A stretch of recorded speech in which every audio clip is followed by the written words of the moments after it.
I'm Charlie Pillsbury. I am co-director of the Center on Dispute Resolution here at Quinnipiac Law School. And my other co-director, I saw her, there she is, Carrie Cass, also co-director of the Center. The Center on Dispute Resolution with the Yale Law School hosts the speaker series. And unfortunately, my Yale colleague, Noah Messing, has a conflict with a class, so he could not be here today. But he's here in spirit. Even though he's an arbitrator and we're not talking about arbitration, he's still here in spirit. We have the pleasure of having a wonderful speaker and actually doing something that our dean, Jen Brown, who created this workshop series, had in mind when we got started, which is basically to really workshop a paper. This is a work in progress. So you're going to have an opportunity to help her shape this article with your feedback. And we don't have time to introduce everybody who's in the room, but this is a wonderful turnout. But I just thought I'd begin with how many Quinnipiac law students are in the room? Raise your hand if you're a Quinnipiac law student. Terrific. How many of you have some other connection to Quinnipiac, like a faculty or staff? Okay, so how many of you here are in private practice? Just in general, just private practice in general. How many of you actually are, I guess, maybe I didn't, private practice excludes the public practice, but how many of you do criminal law? Okay, so we have a good, great, so you got a sense of who's in the room. Well, so let me introduce you to our speaker, who's from the Texas A&M University School of Law, where she's a full professor, just got promoted last year. Congratulations. But she didn't come directly from Texas. She came via Bahrain because she's done some work with the American Bar Association Rule of Law Initiative, and Bahrain was interested in learning more about restorative justice. Anyway, that's for a different talk. Before she's been, well, let me start. She begins her academic career in 2006 as an assistant professor at Appalachian School of Law. Then is hired as an associate professor by Texas Wesleyan University School of Law, which in 2013 is acquired by Texas A&M. So now it is Texas A&M University School of Law, and she's been promoted to professor. But before becoming an academic, Cynthia was a deputy public defender in LA County, who represented criminal defendants charged with crimes ranging from misdemeanors to serious felonies such as murder. After her work with the public defender's office, she lived abroad for a number of years and did rule of law work, which she still does. In this case, it was in Eastern Europe and the former Soviet Union. She's lived and worked in Belarus, Albania, and Poland, and supervised projects in over 20 countries in Eastern Europe, the Caucasus, and Central Asia. Her focus in this work was issues of criminal justice reform in these countries. She worked both for the American Bar Association when she was in Belarus, and then for the Organization for Security and Cooperation in Europe when she was in Albania and Poland. Back to her academic work. Currently, her research focuses on criminal dispute resolution, including plea bargaining, but also comparative criminal procedure and rule of law reform. But we're here to hear about dispute resolution and plea bargaining. So we're delighted to have you, Cynthia. Please give her a hand.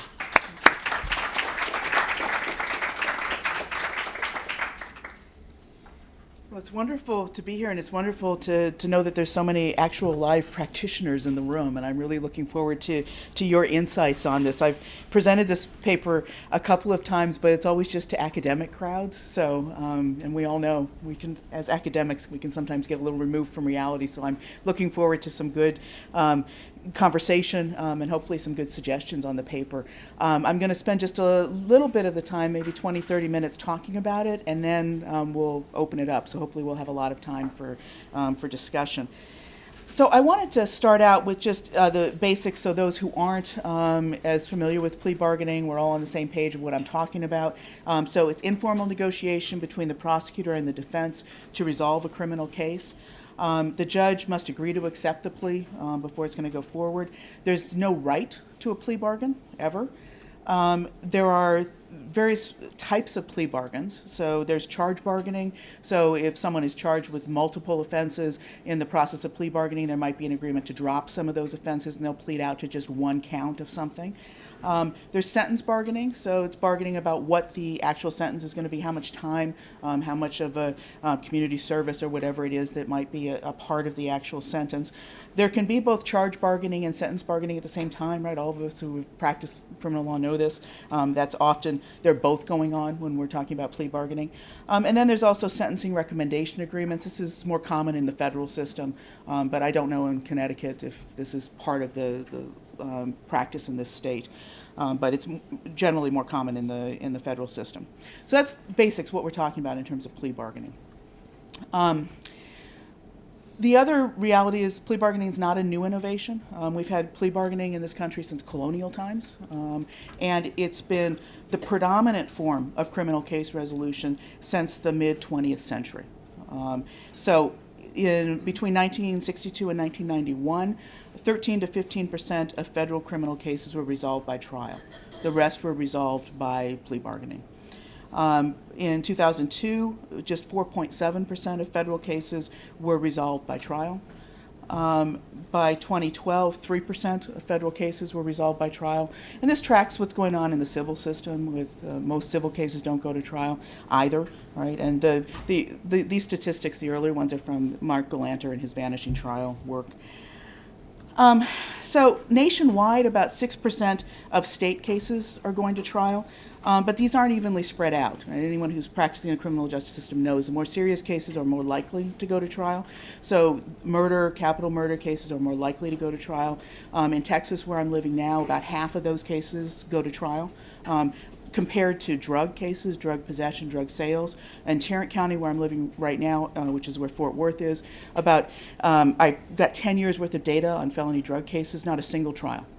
Right? So there's a huge difference in terms of who's actually going to trial that isn't necessarily captured by these statistics. But the reality is, in whatever category of case we're looking at, most cases, vast majority, are getting resolved by plea bargaining. And then we've got some counties. Santa Cruz County had a number of years, Santa Cruz in California, where they had no trials at all in the entire county. And I'm sure there are a number of other counties that have had that going on. And this has led the Supreme Court to recognize, in the recent case of Lafler v. Cooper, that criminal justice today is for the most part a system of pleas, not a system of trials, right, which is something that all of us who've practiced in the criminal justice system know full well. So a little background for those that are not familiar on Lafler and Frye, because it forms kind of a backdrop for what I'm looking at today. These were two decisions, companion cases in 2012 coming out of the Supreme Court, where the court held there's a right to effective assistance of counseling and plea bargaining. So on some levels, kind of shocking it took this long to get there, but there we go. These are the most recent decisions of note on plea bargaining. There's also a case a few years before, Padilla, which held there's a right to effective system of counseling in terms of advising about collateral consequences being immigration. And one of the questions that has come out of Lafler and Frye is, does this mean we're in a new era, or is there going to be more critical looking at plea bargaining? And when Lafler and Frye first came out, there was a whole lot of press attention. Oh, this is going to change everything. These are fundamental, big, important cases. And so it certainly has increased the conversation about plea bargaining. These are the lawyers who argued the cases in front of the Supreme Court. I think it's always good to show the lawyers, right, the actual people who do things, right? But in looking at the article I'm working on right now, it's building on previous work, and I want to just kind of highlight that because this is part of a bigger process in terms of me looking a little bit more critically at some of the ways in which we're looking at and focusing on plea bargaining, and particularly how the court's been looking at it. In terms of the big picture stuff, I don't think Lafler and Frye are that revolutionary, and that's what this article on the U.S. Supreme Court's failure to fix plea bargaining is really about, and talking about how complex and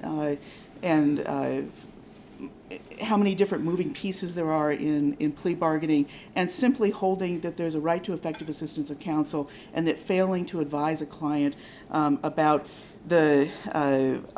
a plea deal, which was one of the cases, which is something that every lawyer knows they should be advising their clients about a plea deal, or giving them bad legal advice. So the other of the cases was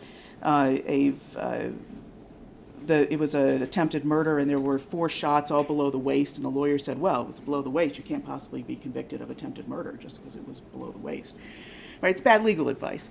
I don't think that's revolutionary. I think every practicing lawyer knows that. And I think that at the end of the day, those 2 cases alone don't address the much more complicated problems that exist with plea bargaining. So that's what that first article was about. I then looked a little bit about the right to defense discovery and the problem that, first of all, Brady and the right to exculpatory evidence, often prosecutors are not following that. But second of all, we just don't have great rules surrounding it, and the court has really not given great direction in the context of plea bargaining when there's a right to discovery. It's all in the context of trials. And that this is a problem coming out of Lafler and Frye. They should be looking at it a little bit more critically. So that's a small piece talking about that.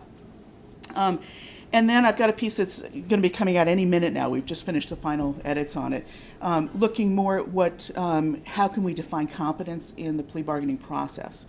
And one of the problems is that the court specifically said, well, we can't really get into looking at in the woods of the negotiation because this is all about style, right? This was the quote. And, those of us who study negotiation know that negotiation is much more than just style, right? And Jen and Andrea did, among other works, the dyad, looking at the reality that styles change, right, during the negotiation process. And so in that piece, I'm trying to just lay out what are some basic standard bright lines that the court could look to in the negotiation process, both the preparation for negotiation, the negotiation itself, and then the counseling phase of negotiation, which thus far has been the only piece the court's been willing to look at critically in terms of what the defense lawyers are doing. And then I've got a other piece that's about to come out, which is looking at the reality that the structures of our laws are hugely influential in how plea bargaining works, right? Which means the ultimate penalties and the fact that there are huge potential penalties built into criminal codes in every state and federally in this country now, and that's been a standard process that was going on over the last 30 years. It's contributed to mass incarceration and those problems. So that's the other work that I've been doing. In this piece, what I'm trying to do is look a little bit at prosecutorial behavior and whether and how we might restrict and start to regulate better prosecutorial behavior. And in that, what I'm looking at specifically is the question and the problem of hard bargaining. And I've defined it to be specific prosecutorial tactics that end the negotiation and leave the defendant with an immediate or near immediate decision of whether to take the deal or to go to trial. Now, in the negotiation literature, hard bargaining can be defined in a variety of ways, and we've got a variety of terms: positional bargaining, zero-sum, distributive, competitive bargaining. But for my purposes and what I'm concerned about in terms of how hard bargaining happens in the context of plea bargaining, this is the definition that I've come up with. I am curious if you think that's a good definition. And if you would think that I should be thinking about it a little bit differently, if you'd suggest a different approach in terms of how I'm defining what hard bargaining is in the context of plea bargaining and this conversation and concern about it. So examples of hard bargaining. Exploding offers. So take the offer within the next 10 minutes when the case is called or it's going to go up. Standard part of criminal practice. Threats to add enhancements. You don't take the deal, we're going to add that gun enhancement. That's going to add 10 years or 20 years, depending on where you are and what's going on. Threats to add additional charges. You don't take that deal today, we're going to add in those extra counts for those extra victims that were there. Take it or leave it offers. So you got this, you don't take it, that's it, we go to trial.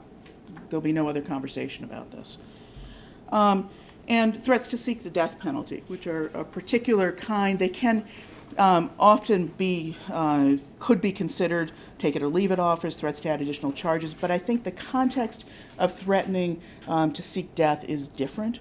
And so I'm analyzing it differently. Although it could fall under those other categories, I think it has very specific differences to it that deserve separate analysis. So a few disclaimers. First of all, I'm not concerned that every or even a majority of plea bargains are happening this way, are hard bargains by this definition. The concern is that this happens regularly and routinely, and that there are few restrictions on prosecutorial behavior in plea bargaining, and that this is contributing to this overall coercive atmosphere in plea bargaining. And this isn't, I'm not in any way, shape, or form suggesting that if we fix this, we fix everything. This is one of many problems in plea bargaining. It's an important one, but I am not under any delusions that this is the beginning and end of where there's concerns. And the reality is we don't know a lot about plea bargaining. There's very few empirical studies. So in terms of understanding how often hard bargaining is being used, it's hard to say. Right now, we just don't have a lot of good information. Those of us who practice know it happens regularly. But in terms of knowing what percentage of cases are subject to hard bargaining, as I'm defining it, it's anyone's guess at this point. So where has the court been on this? So since 1970, the court has sanctioned many hard bargaining practices as it's been looking at plea bargaining. So the first case that said essentially plea bargaining is okay was Brady versus U.S., 1970. And this was a death case or potential death case where the court held it's not coercion if the defendant accepts a plea to avoid the death penalty. So the very first plea bargaining case out of the box where the court says plea bargaining is okay, it's in this context of hard bargaining. Then the court, 8 years later, said that it doesn't violate the due process clause if the prosecutor threatens to re-indict with more serious charges if the defendant refuses to accept the plea deal. That's the little hypothetical that I started the paper with. Anyone who had a chance to read the paper, it's coming out of that case. So one of the questions is, do these practices violate fundamental fairness? Is there a problem with that? One of the scholars who's written in this area, Josh Bowers, in his analysis, he said that what he thinks the court is more concerned about is unfair surprise. It's not really fundamental fairness, it's their concern. So the court has said that prosecutors shouldn't breach previous agreements because that's essentially unfair surprise.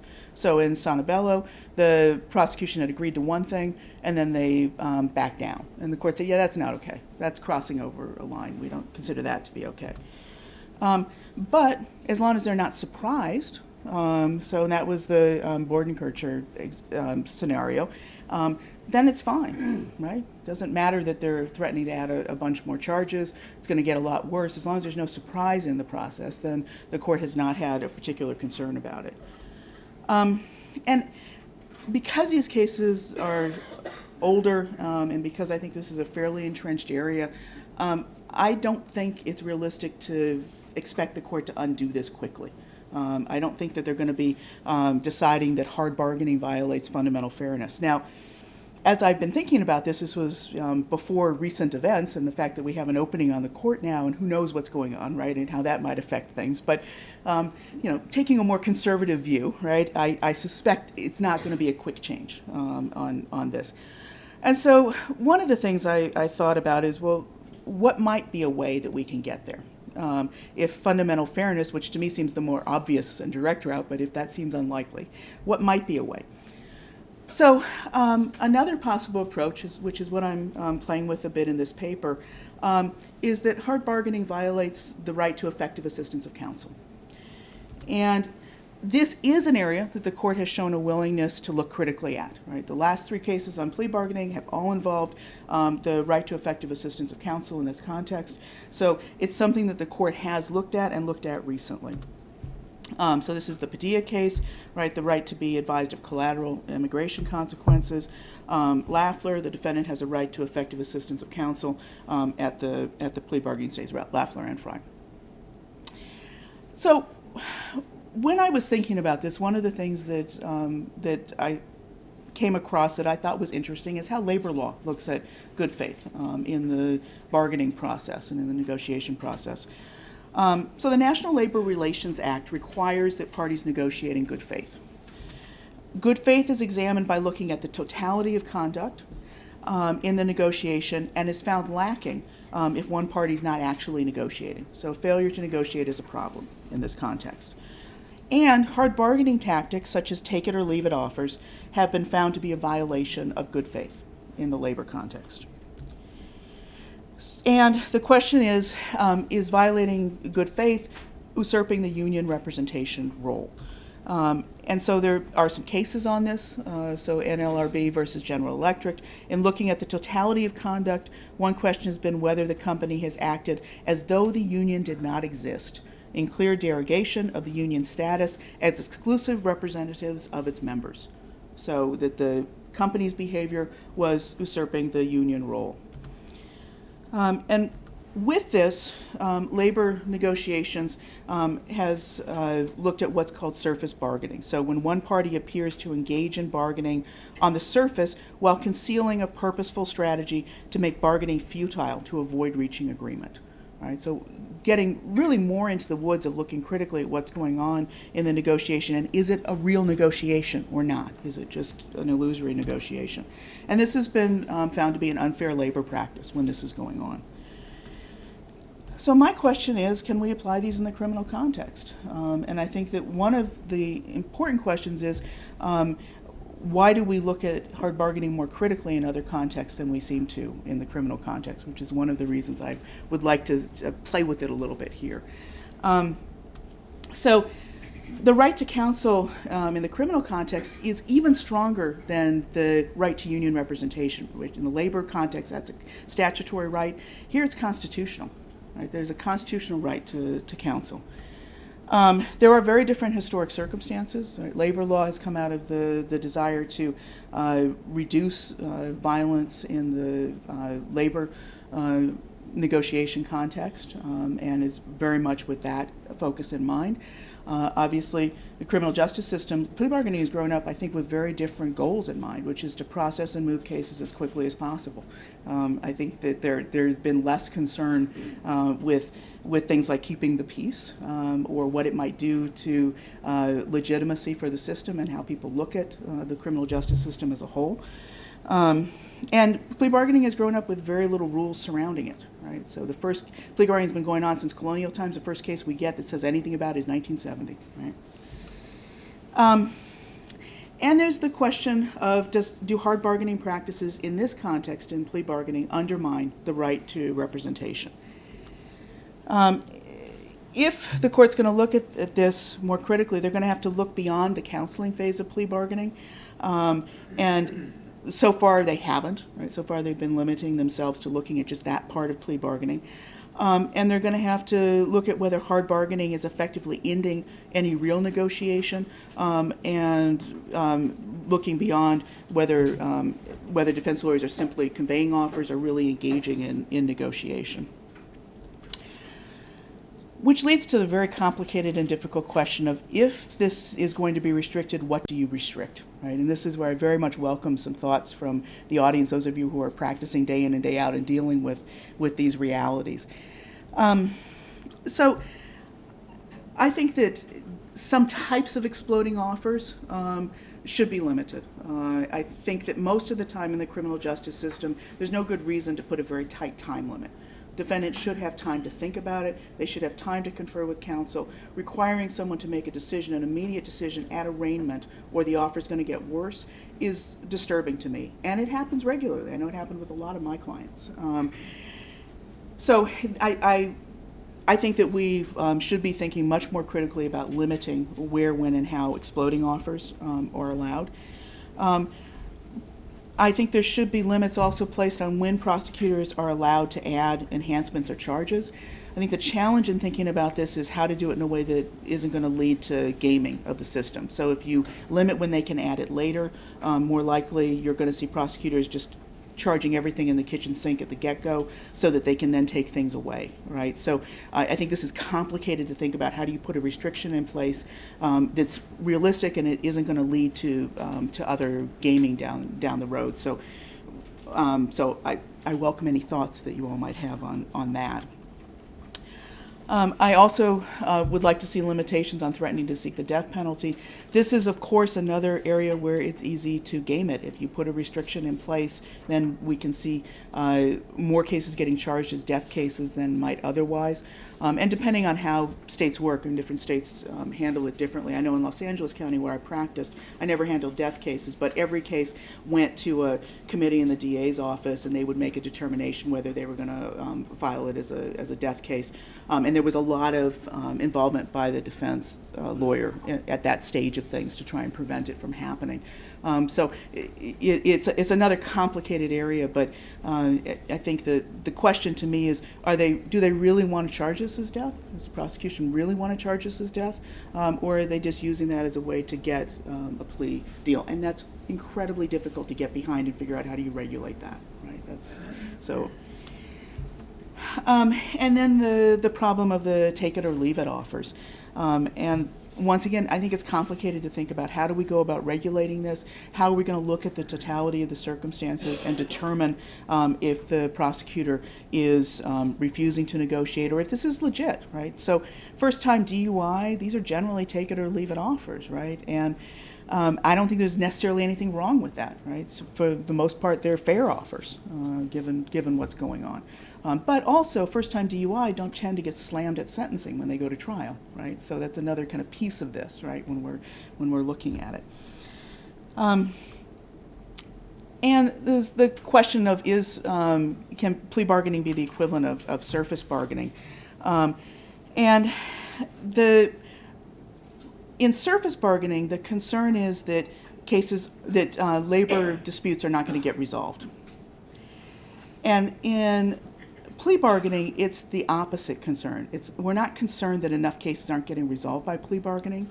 We're concerned that too many cases are, right? That there's too much plea bargaining, and that cases that legitimately shouldn't be plea bargained for whatever reason are because of the hard bargaining and the overall coercive atmosphere of plea bargaining.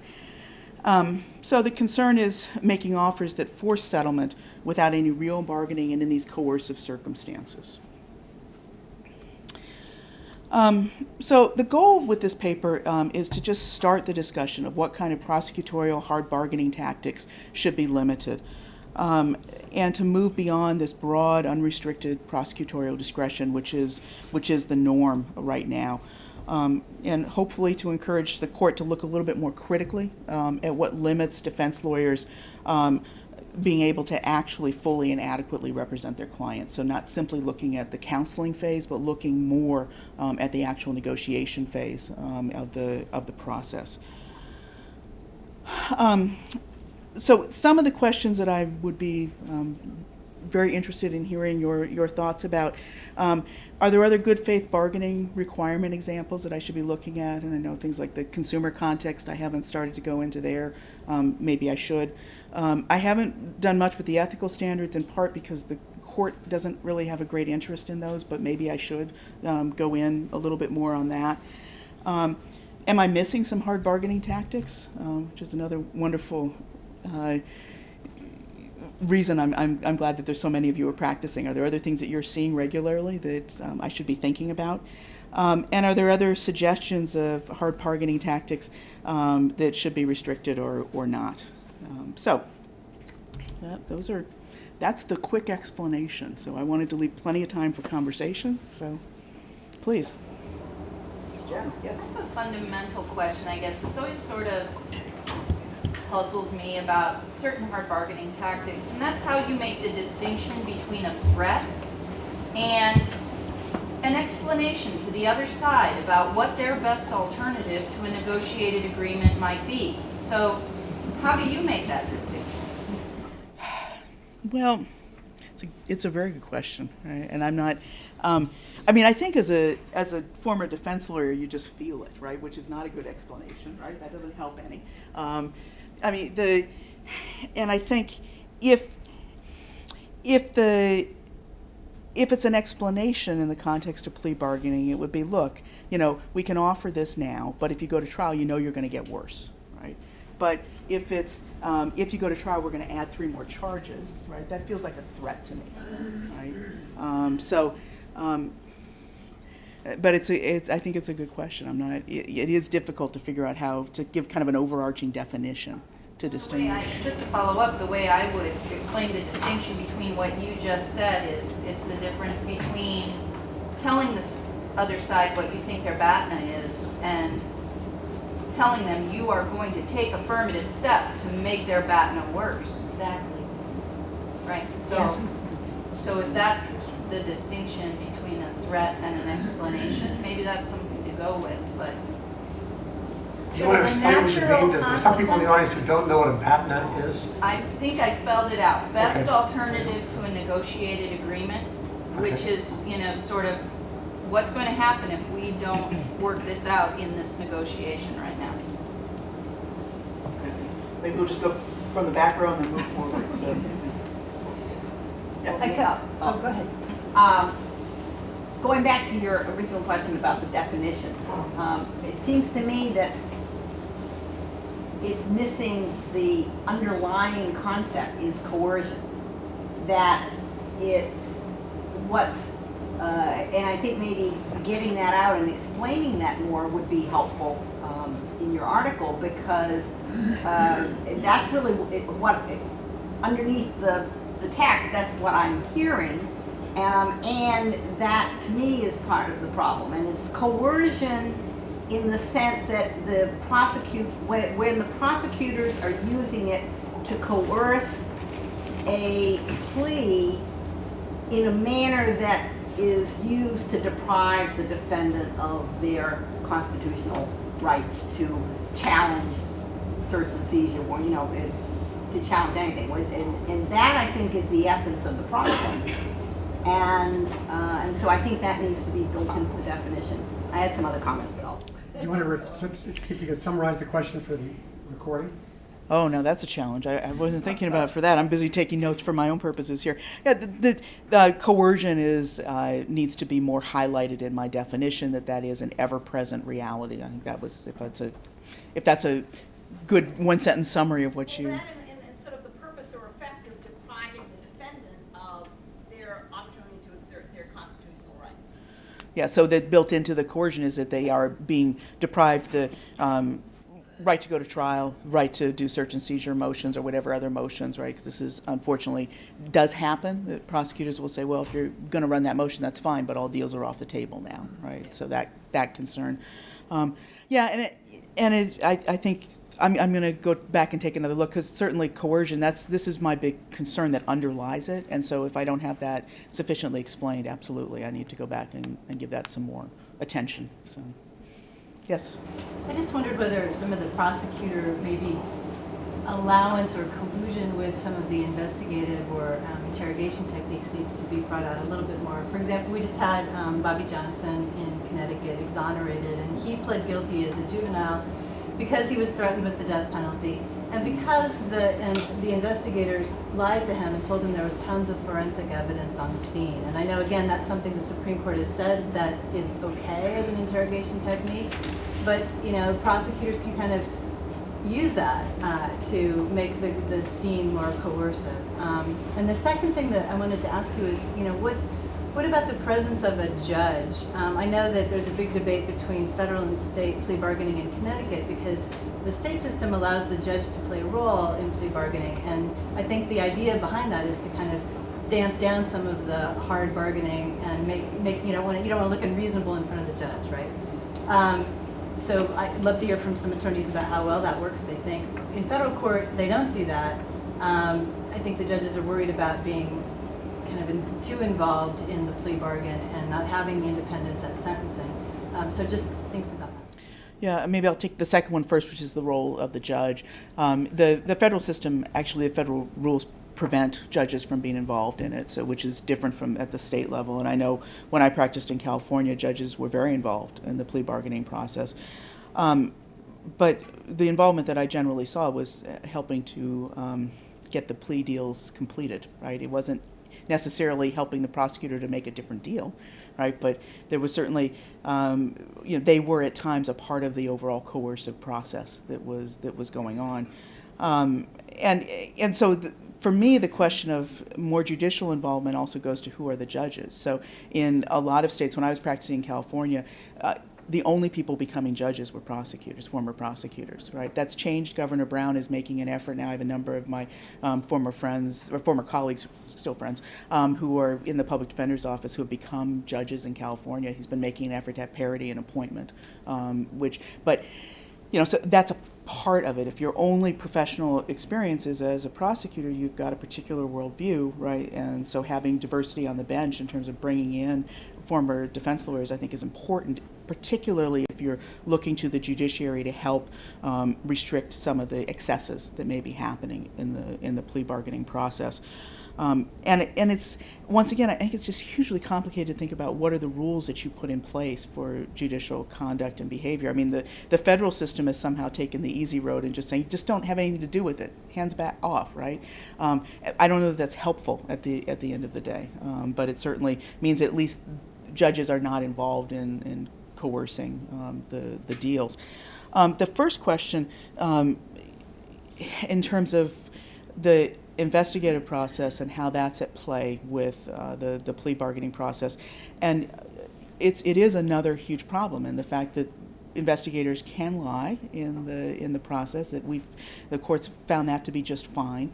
I don't think we can look at this separate and apart from what goes on in plea bargaining, and I think it is one of the complications about looking at this area, because it's a huge holistic mess, right, when we look at how our criminal justice system works. And so what goes on in the investigative stage, if we're allowing this kind of conduct, of course it's spilling over into what's happening in plea bargaining and the kind of coercion that happens in plea bargaining.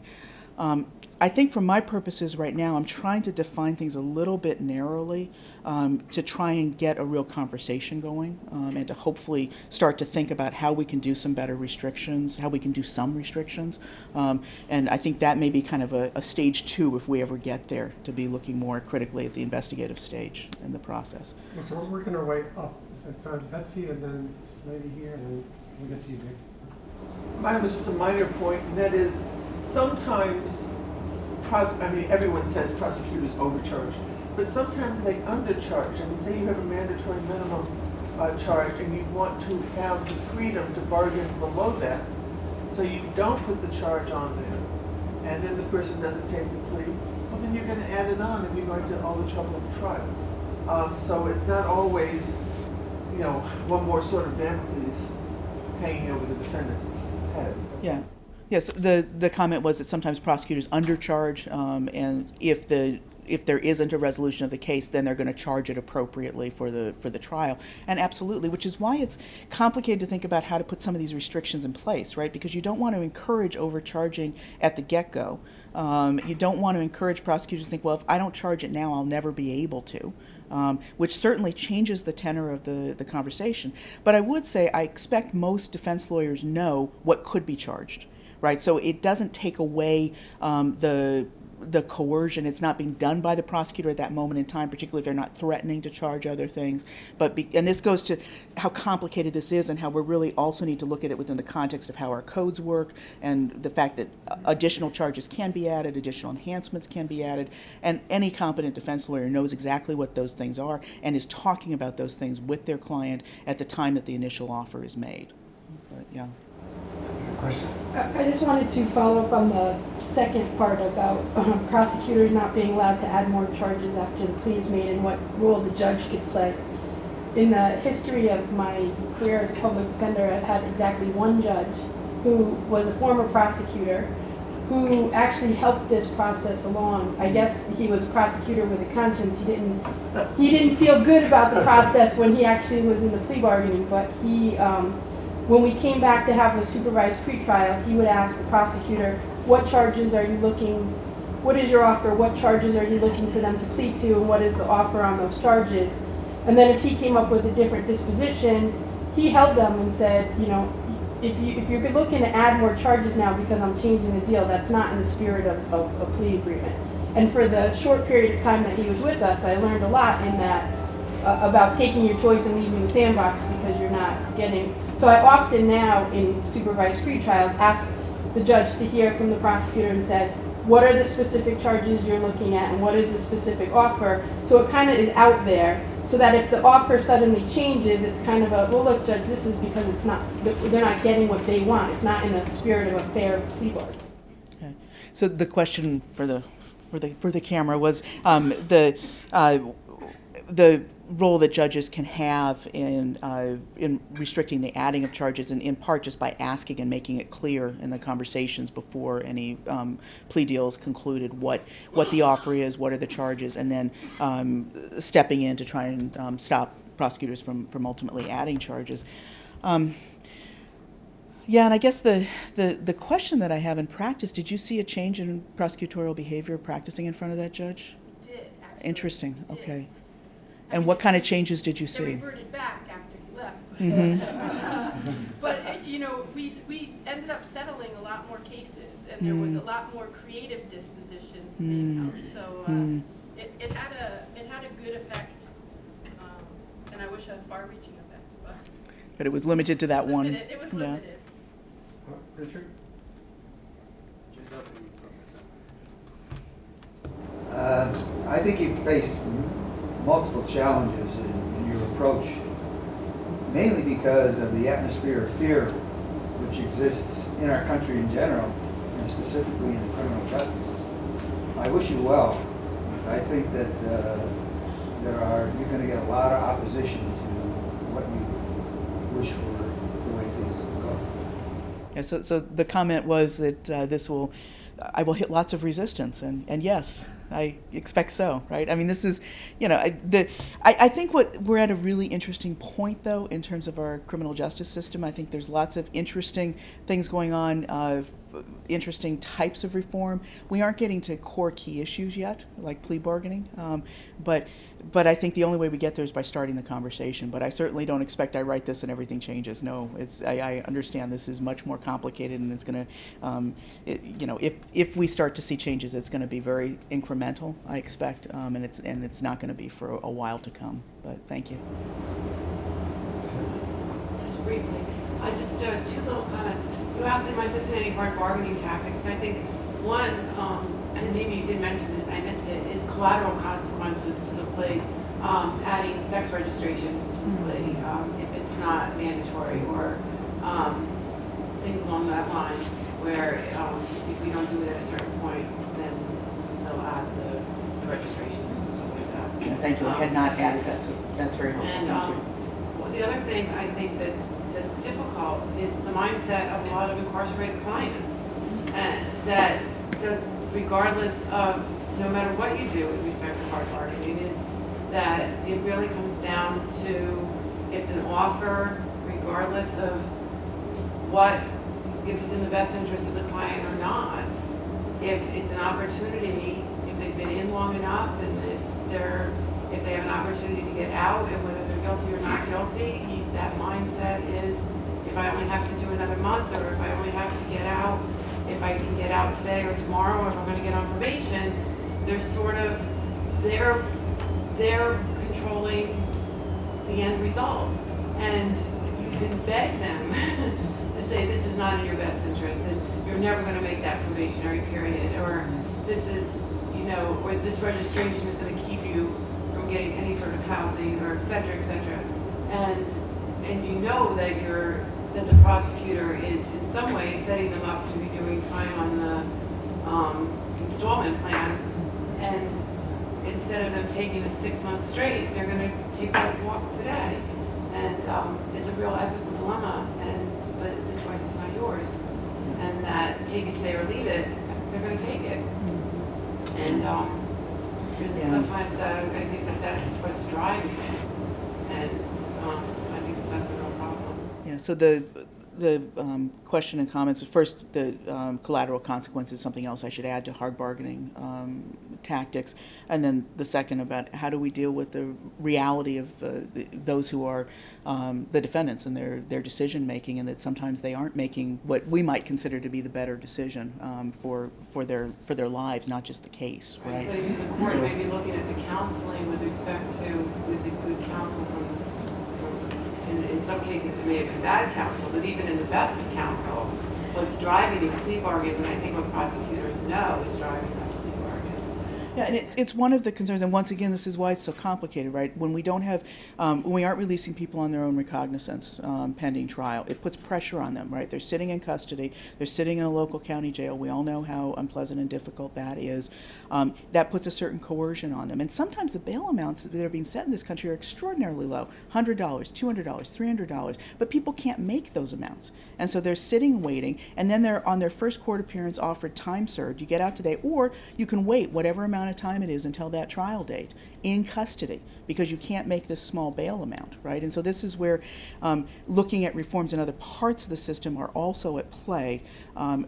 For the purposes of this paper, right, it's hard to take all of that on, right? I'm looking at the prosecutorial behavior, but there are systemic problems that add to the coercive atmosphere. Really quickly, with respect to the result of that with prosecutorial offers, was that there was a time, and in Connecticut there was a time with the jails and offers being made that people were only doing 10% of their time or doing something like that. So offers were being made if you got a year, you were getting out in 36 days or 35 days. And I'm going back to the early 90s or whatever. So a lot of clients were taking offers like that on sales or drugs or whatever.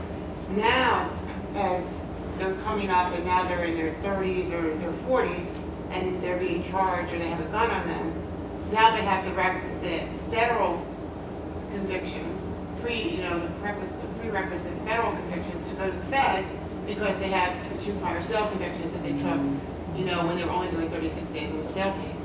So that sort of bargaining, okay, I have a sale conviction when they were 18, and so that was good counsel at that point, and it was a good deal because they were doing such short jail sentences. And I know you're sort of talking about hard bargaining, but that was hard bargaining. That was an offer made by a prosecutor that in the long run now is sort of those kind of prosecutions.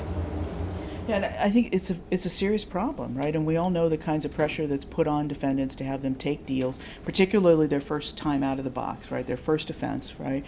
And because those deals are probably the best they're ever going to get, they're usually time served depending on what the offense is, right? And they're in jail for the first time in their lives, which we all know how difficult that experience is on the first time and how the desperation to end it at whatever cost, right? And it is a serious problem, and it's one that, looking also at the structures of our criminal codes and the potential penalties, looking at what kind of bail and own recognizance release that we have, all of those are also at play in reducing the coercive atmosphere. But it's also about the court and whatever rules we put in place at the state level, that it recognizes that it's not just the counseling phase of plea bargaining, did the lawyer give good advice? Because you're right, in those contexts, the lawyer's giving fine advice, right? That's not the problem, right? This is my concern about the plea bargain, the court defining and looking at plea bargaining so narrowly, just in the counseling phase, and that's the only place they're looking at it critically right now. It's not wide enough, right? We need to be looking at it more widely if we want to start addressing some of these questions that are very serious questions. Right, so absolutely, I agree. Yeah. We're going to work our way back here, and then So I'm struck by the role, and I don't know how to get into this or how to suggest you get into it, of the prosecutor's intent. And that really, to me, is the key to the coercion.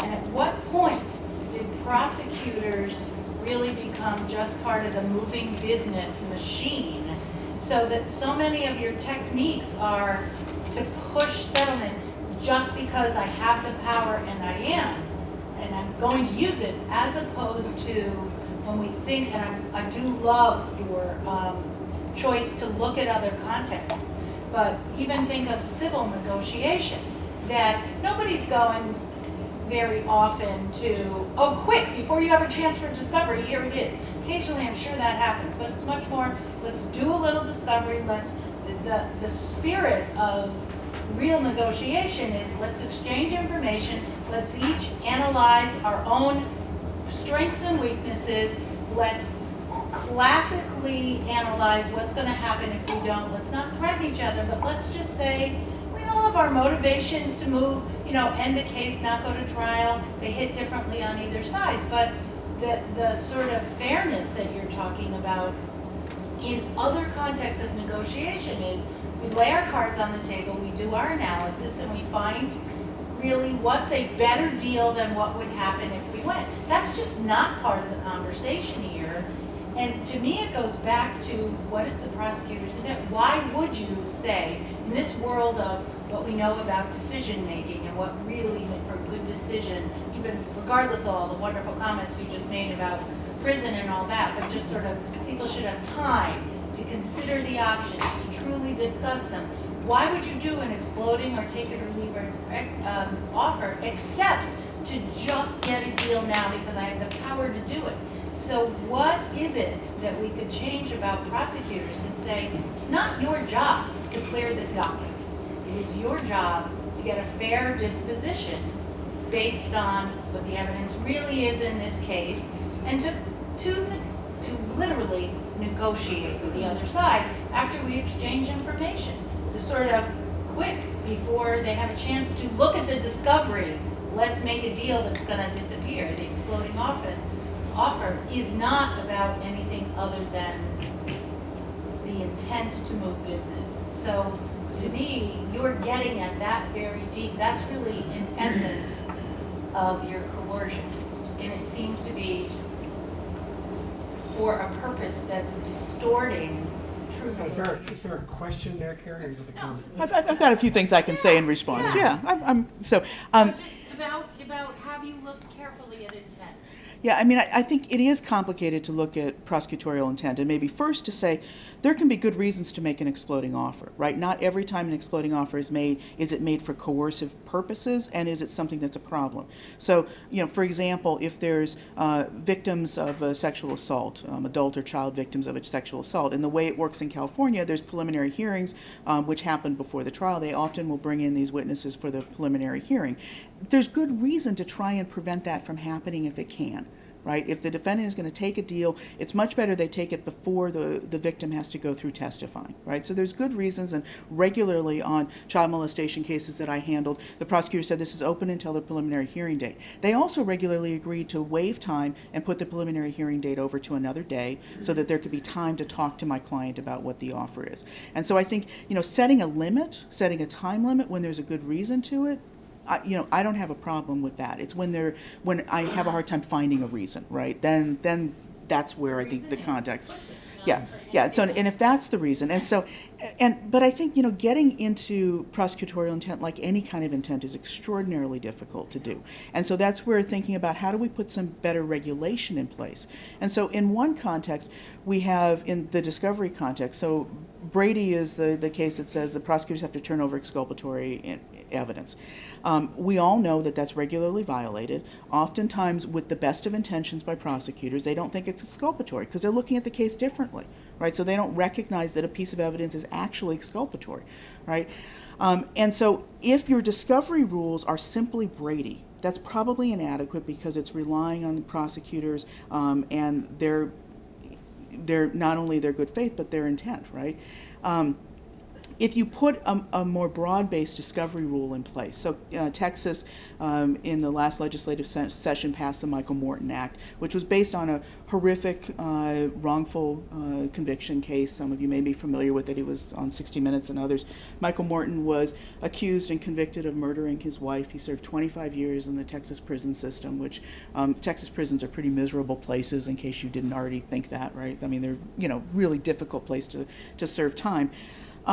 And it turns out he's absolutely innocent, didn't do it. When they finally agreed to retest the DNA, right, there were big fights about testing the DNA. When they finally retested the DNA, they found, it's not his. And not only that, they found the person it was, who had done another murder that was very similar to the circumstances under which Michael Morton's wife was murdered. And one of the big problems is the prosecutor failed to turn over two key pieces of information.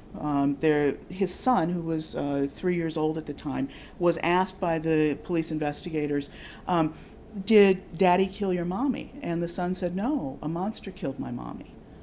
That information was never turned over. And a neighbor had seen a van in the neighborhood. That information was never turned over.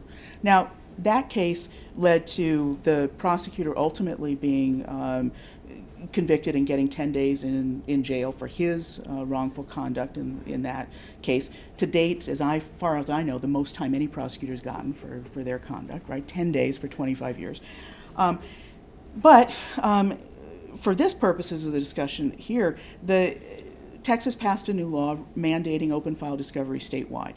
Now, it starts with a defense request, so it can still be gamed a little bit in that way. The prosecution can still play games with it. But once a defense requests it, which has now become a standard part of practice in Texas, everything's got to be turned over, and it's a rolling discovery, right? And so it's no longer about what prosecutors think is or isn't exculpatory. Any information they've got, they got to turn it over. And so I think in these contexts, too, it's about thinking about what kind of rules can we just have as standard rules that then give less of an opportunity to game and play it, and set just a fair playing field, right, and give everyone kind of the same circumstances. But I think it is very difficult to get inside and behind intent. Okay, back to Shelley, but a question here and then Shelley. Two quick comments, and this is excellent stuff. And it's a little bit of a follow-up on that comment. When I think about what's the root cause of this, and it really comes down to risk. Risk and motivation and winning. So what is the risk that the DA has, who's an elected official who has to win cases? And the ADA, a plea is as good as a win, so get the plea so I can chalk up the wins. And defense counsel, if it's as charged and they can get a reduction, then they've won. They've reduced their risk so that there's not a claim of ineffective assistance of counsel. And what about the court? The court wins when there's a plea bargain because they move the docket, and then the judge doesn't have to worry about making a decision and appellate issues. So it's a win-win-win with the plea bargain. So how can you change the paradigm to look at it in a way that everybody wins and you don't have the hard bargain? And I don't know what the answer is to that. But it's really, to me, it's about risk and it's about managing this. Yeah, so the question is how to start looking at it differently, because the way the system's set up right now, every player in the system has an incentive to be pleading these cases out as quickly as possible. And it's one of the things that I think when we are looking at this and when we're talking about plea bargaining, we presume an ever-present, constant, overwhelming load of cases. Do we need to presume that, right? Part of what's going on with reform in criminal law right now is decriminalizing some things. You know, if we decriminalize more, if we make more categories of behavior not crime, we reduce the number of cases that are coming into the system, which reduces the pressure overall on everyone, right? So I think one thing to kind of keep in mind, which is not my paper here, but is let's not assume that what is now will always be. Because what is now is not always what was, right? This is the other thing to realize. Mass incarceration is a fairly recent phenomenon. It's our lifetimes, you know, for the most part, but it's a fairly recent phenomenon. And there's been some interesting studies. John Pfaff, who's at Fordham, has done studies about why do we have the problem of mass incarceration. And he's looked at he's an empiricist, done all kinds of interesting empirical work, and what he's concluded is arrest rates are basically the same. What's changed is prosecutorial filing rates. Those have gone up dramatically, right? So the reason we've got the problem with mass incarceration is not, as we all, I think, commonly like to look at it, well, we've got higher sentences and the war on drugs and the war on crime, and that this is the reasons that we've got the mass incarceration problem, but rather more prosecutors are charging, which goes to prosecutorial culture. Why? Which goes a little bit to what Carrie was also talking about. You know, what's going on that prosecutors are feeling like more of these cases need to be filed than previous generations did. And that's, once again, goes to we don't understand a lot about what goes on in the criminal justice system. We don't have a lot of good studies to try and identify what's going on in different prosecutorial offices, because some don't, right? There are some offices in this country that are not playing that game, right? Why? What's different about those offices? And then we've got places like, you know, New Orleans, which seems to be, you know, on the whole other, you know, the range of things, right? So what's different? What's happening? Right? And so part of it is kind of understanding that, but I think in terms of your question, I think the main thing I would say is let's hope that what we're dealing with right now is not always going to be, right? That things can change. And I think we are seeing movements for change. You know, we've got things like California reducing some sorts of charges to misdemeanors that were felonies, drug cases. And so as we see some more structural changes in our criminal codes, we may see some reductions in the caseload pressure. Shelley? Yeah, I just think you have a really important point in the discovery because it goes back to assessing risk, right? I mean, if you're trying to minimize risk, The only way to assess it is if you have some information about what the other side has, and that's why negotiation can be so much more sophisticated and meaningful on the civil side because it isn't trial and ambush. And so, there are more meaningful negotiations in federal court because there are broader rights to discovery. So maybe that's a key, pressure point is the discovery. Yeah, I think the question was the discovery is a key point. I agree, and I think that may be something I need to think about adding in. Because if some of these things are not happening until after discovery has been given, that alone gives some time, right? And that builds some time into the process. There's going to be huge pushback, I would imagine, with misdemeanor caseloads and with some of these other, But yeah, I think that absolutely, it's an issue. So, Charlie, I'm going to let you be in charge of this. No, I'm going to hold you down until we get people who've not had a chance to ask questions. So, Sue? Just to add to that, I think anybody that takes this bloating plea bargain, any defense attorney that takes this bloating plea bargain without looking at the discovery, that to me is Untitled Counsel right out of the box. Because how can you really talk meaningfully with your client if you, at arraignment, don't even know what the case is about? Number one. But number two, when you were talking about more cases being brought, I think the client, it has a lot to do with the client too, because I remember when I was teaching at the law school to the young law students, and you would ask, who wants to be a prosecutor, who wants to be a defense attorney, county defense attorney. Most of the young generation wanted to be prosecutors. And I think also dealing now with the younger prosecutors, and I think you mentioned this in your paper, is, they don't really have, and I'm not saying this, I'm not trying to stereotype, this is not for all young prosecutors, but they don't have the experience of knowing really what's serious and what's not serious. And I think we're trying to present an image of being hard on crime initially, and then as they go along and they get a little more experience, they realize that I have to do. Yeah, so once again, the second question was about prosecutors and how to kind of approach the mindset, and the very typical mindset at the early stages of a prosecutorial career, which is to be harder on crime. And that there is a really interesting study on that Ron Wright has done, and looking at prosecutorial behavior and what he calls the young prosecutor syndrome. And they interviewed a number of prosecutors in a number of states and counties, and talked with less experienced and more experienced prosecutors. And those of us who've practiced all know it, right? We've all seen it, right? When people are brand new, and it's not unique to prosecutors. It happens with police officers. It happens in other professional groupings. But that they're just harder, and they see the world in much more black and white terms. They don't see the shades of gray that are a part of our human existence, right? And that certainly inform more kind of nuanced analysis of cases. And it is one of the conclusions in that paper, which I think is interesting maybe for the law students in the group, is how do you more quickly get out of young prosecutor syndrome? You work in an office that gives you authority and responsibility. So the more you have to live with the consequences of your decision, the more quickly you mature as a professional, right? And so those that were in offices that didn't have to live with the consequences of their decisions in the same way, it took them longer. Right? This was what Ron Wright found in his study, to mature and to move beyond young prosecutor syndrome. And I think it's difficult to think about how to work that. I think the other question was about the importance of discovery and not having discovery, and pleading someone out that this is ineffective assistance of counsel. And I agree. In my paper that's looking more at what is competent assistance of counsel in plea bargaining, it's one of the points that I make. Absolutely. I think the challenge becomes that we need to structure it to allow people the time to do it. But if you don't have all of the information, how can you be doing informed counseling for your client if you don't have all the information? And I think that's a very, basic, bright line that we can draw. That you need adequate information. You need to have all the information before the plea bargain is going forward, and before you're engaging in meaningful negotiation, right? And we know this from the civil context. Information's key in any negotiation. I'm not sure where it would fit in under ethical standards or going back to the whole issue of coercion.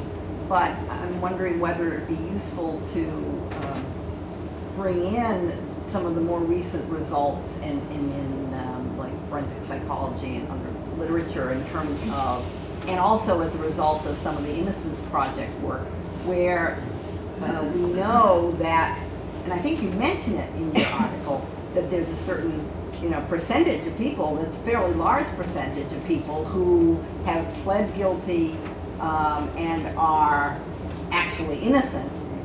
And there's also literature out there about people who have confessed, and I don't know if that is even brought into your literature, that who have had confessions and are actually innocent.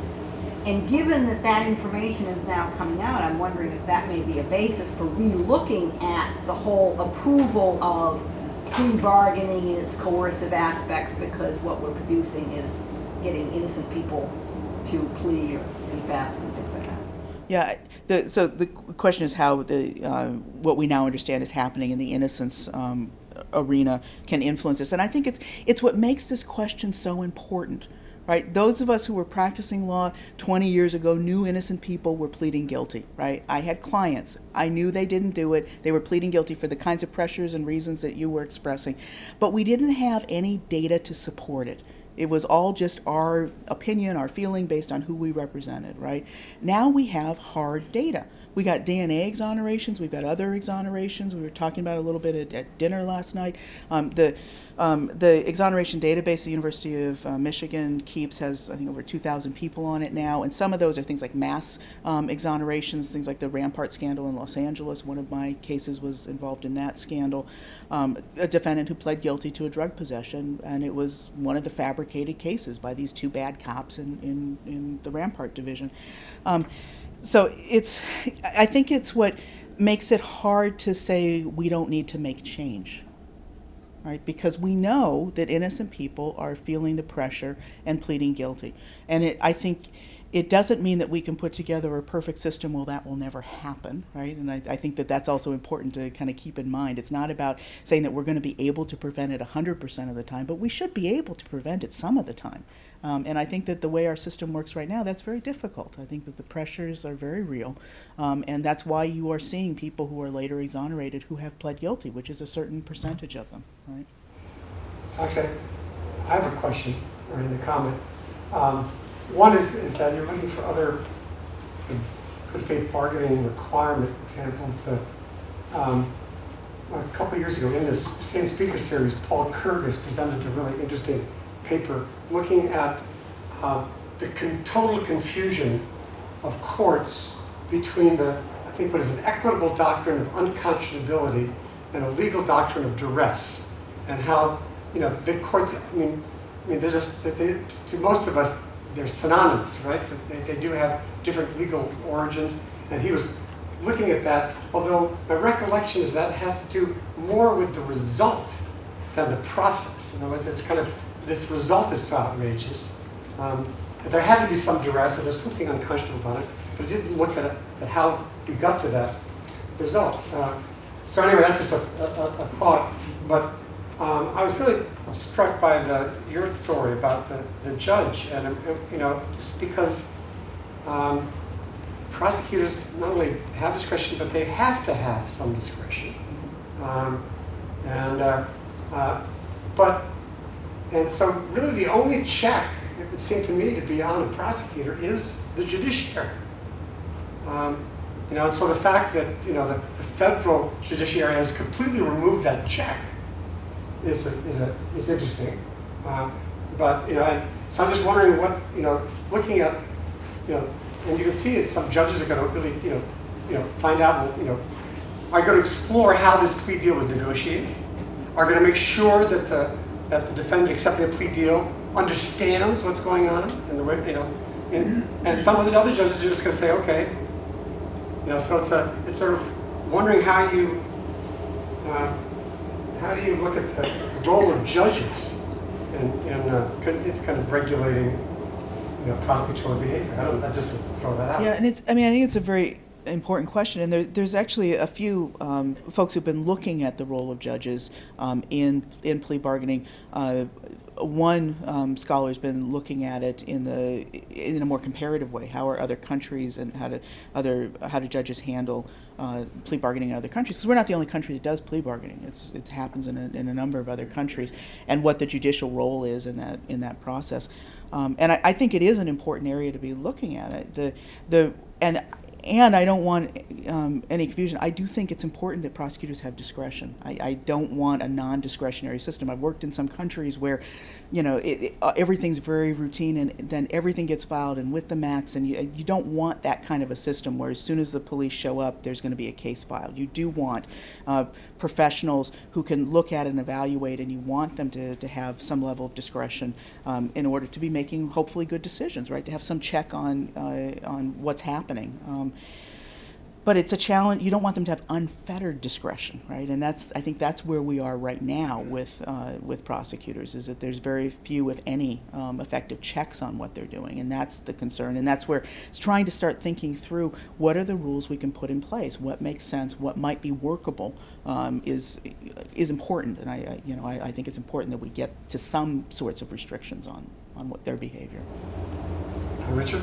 Charlie suggested might work if the judge involved is not the trial judge. Yeah. I'm sorry? Usually they're not in Connecticut, am I right, public defenders? It's can't usually be. the chief judge, right? And they Oh, interesting. hold gang negotiations, from what I understand. Some things, Some. yeah. Okay, they do 10 cases all together. That is certainly transparent. Yeah. So I mean, because I think the pressure isn't just who's going to do the trial. I know in Los Angeles they kept running statistics on the caseloads that every judge had. I imagine this is pretty standard everywhere. And judges that weren't moving their caseload got tremendous pressure, because it meant other judges were having to step in and handle their cases, or it was going to, depending on how things get divided up, right? So I think simply not having the judge who's going to try the case, because I mean, in a place like Los Angeles County, which is huge, we'd be sent out to trial all over, and it was usually not the docket court that was actually going to try the case.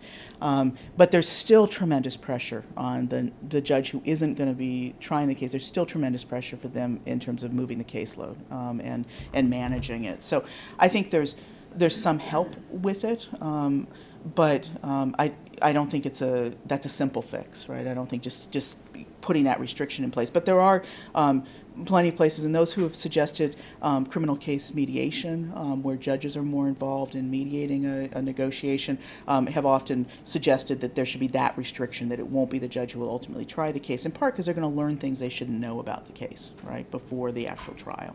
But yeah. Just a comment, I live in New York in Westchester County. Our district attorney, Janet DiFiore, just became the chief judge of the Court of Appeals in the state of New York. And the big mantra coming out of Albany is access to justice. So I just put that out as a comment because I'm interested to see what changes she may make as a former DA and now the chief judge. I think it is. I mean, I'm curious, can I just ask a question? As in New York, how did you hear about this workshop series? I'm on the conflict resolution listserv. Okay, so for the New York listserv. The New York listserv, yeah. Okay. The Maria Volpe one. Yes, which is fabulous. Great, no, that's good. Just curious. Thank you for coming. Yeah, I mean, Did someone have a Shelley and One point about the role of judges. or did you get a response to your? It was just a comment that Okay. there might see and some change in New York. It is interesting, right? But Shelley. One point of the judges can play a role in, rulemaking for discovery, I suppose, and also requiring that discovery rules be complied with. So that's a key role. And then they also, I think, whether or not they're involved in plea negotiations, they can teach prosecutors a lesson about overcharging. So the sentences that they get out. And even federal judges who are not allowed to be involved in plea negotiations can slap prosecutors around a little bit if they've overcharged or sought sentences that aren't reasonable. And that's, I think, part of the way that young prosecutors learn. It isn't just that they start feeling guilty, about the results that they've, the sentences that have been imposed on people they've tried, but I think it's that they they don't get what they ask for. Yeah, well, the Young Prosecutor Syndrome article is really clear. How prosecutors learn is by losing. Right? It's how most of us learn, right, in some ways, right?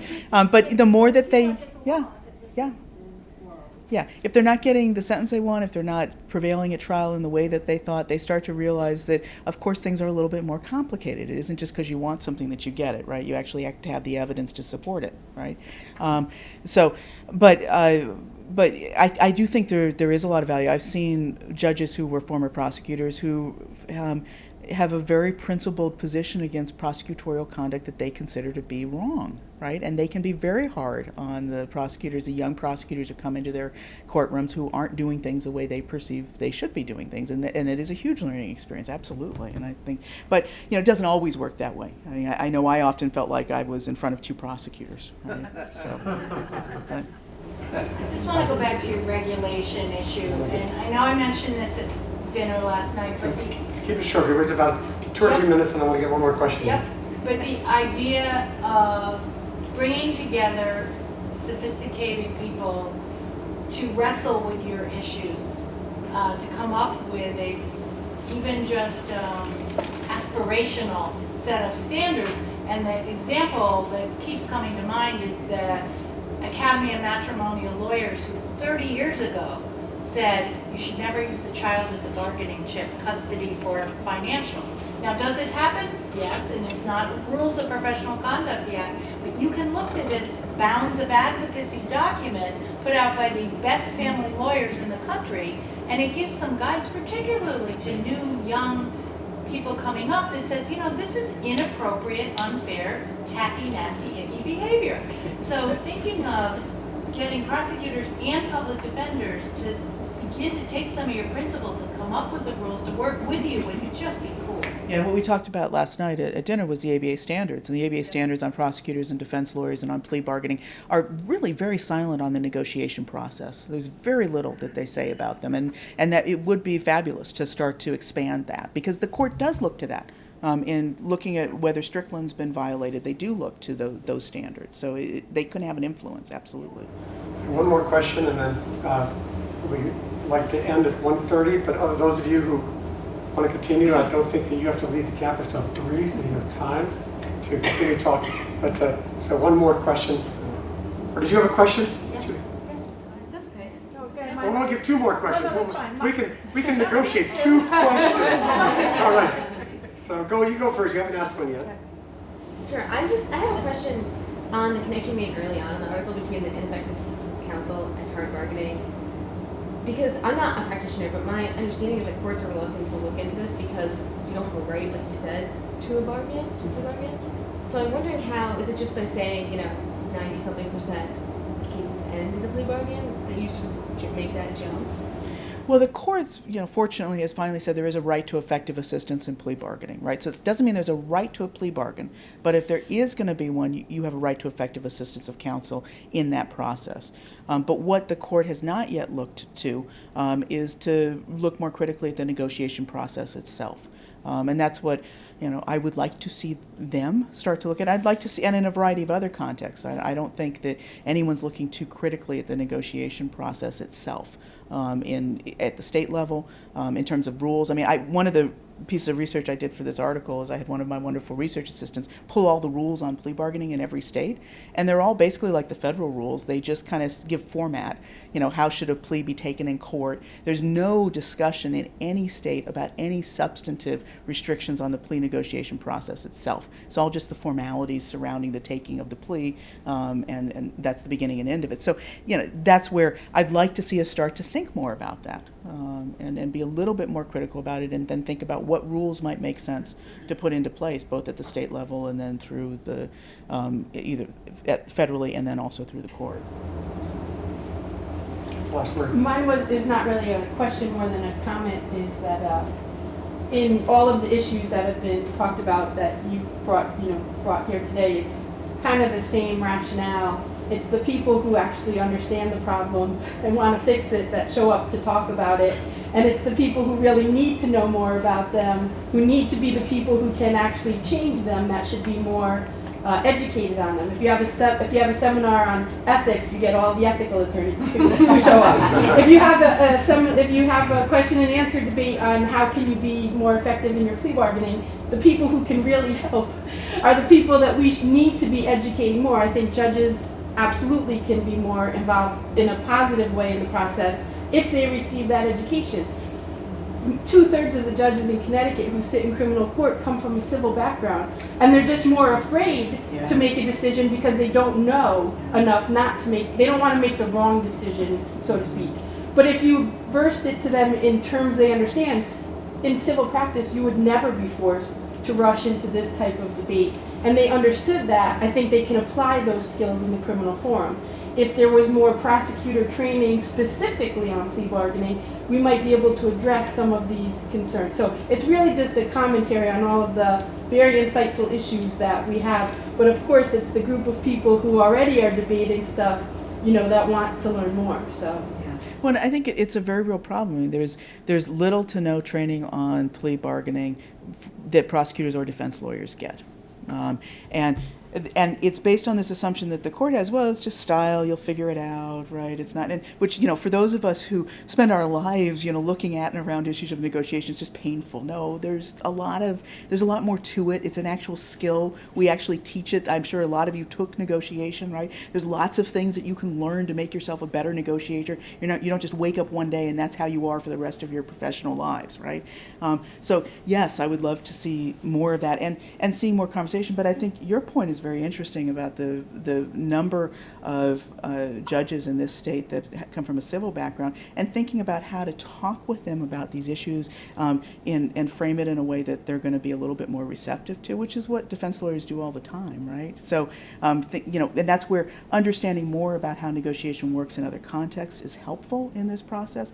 But I also think it's helpful for us to recognize that, and very often those who work in and around issues of negotiation don't have a criminal background and think, well, when we're talking about plea bargaining, it's something separate and apart, completely different, and there's no relation to other types of negotiation, which is wrong. Right? It absolutely. It is a form of negotiation, and all of the wonderful things that we learn about and talk about in negotiation in other contexts have application in the plea bargaining context. So, absolutely. Thank you. Well, thank you.